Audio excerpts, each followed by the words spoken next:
Well, the pandemic continues to create major challenges for businesses in our area.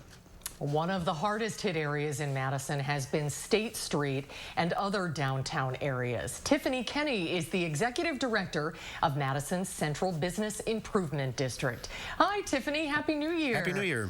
Happy New Year. Hello, Mark and Susan. Thanks for having us. It's good to see you. Well, we're only 11 days into this new year. 2020 was such a hard year for local business. What does the outlook look like for 2021? What are you hoping for? Sure. Well, for 2021, like you mentioned, we're already 11 days in, and it's not been a smooth ride to start with. But we are a resilient community. We're tenacious, and our small businesses are hoping to come back in a slow, appropriate opening as we get out of the COVID time periods. But we are all just kind of watching how things progress for this next couple weeks. How many businesses have we lost permanently downtown? Oh, Mark, I hate that question.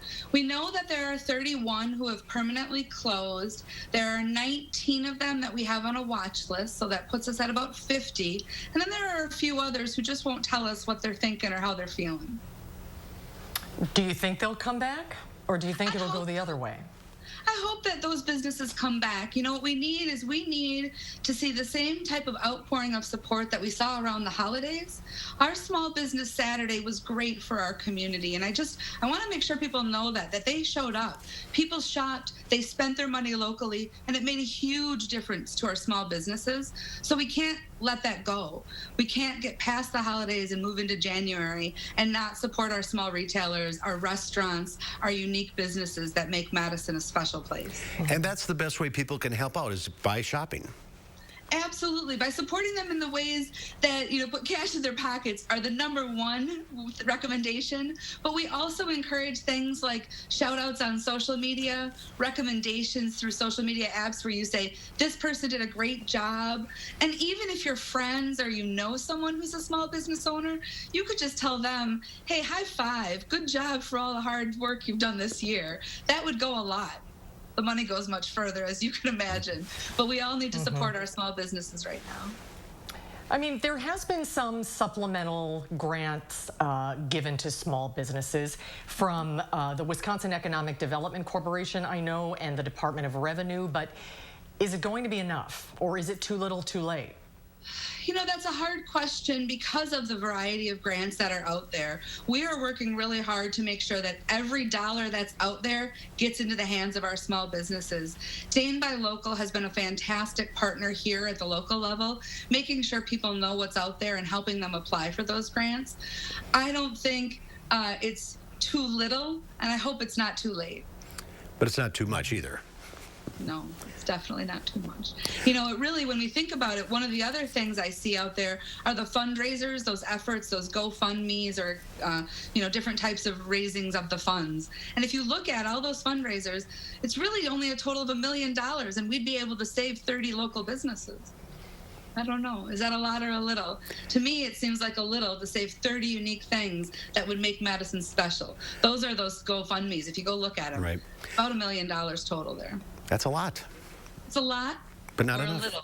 That's right. If we as a community could band together back to supporting them through shopping, or through supporting them through the GoFundMes, or through these community efforts where we're getting grants and funds and monies into their hands, those are the ways we can support our small businesses. Yeah, when you walk down State Street, sometimes, it's almost a little heartbreaking. It's not the State Street that we remember or that we've been so familiar with all these years. It's still a work in progress. It is, but I'll also remind people that it's always changing. State Street has always been an evolution. Back in the 80s, it was different than the 90s versus 2000 and now. So I'm optimistic, and I look forward to this next iteration of State Street. The businesses that are there that are going to be able to hang on through the pandemic, through this long winter, they're going to be the core of something great. That's my optimism for it. And the reason I have that optimism is because I see people starting to come together to support our downtown. There's a coalition of about 45 individuals who've just started to work together to say, how do we rebuild this, make it as good as it was and even better than that? How do we make it better than it was before? So I'm optimistic on that, Susan. I hope that State Street is something that, come this spring, fall, winter, is a place that we all can really celebrate and appreciate. Absolutely. It's so important to the city. That's a good note to end it on, an optimistic note, yeah. Tiffany, thank you. Happy New Year. Here's to a better 21 eventually. I'm hopeful, as all of us are, that 21 will be a better year for All our right. community. Thanks for being with us today. Thank you, Tiffany. Great to see you.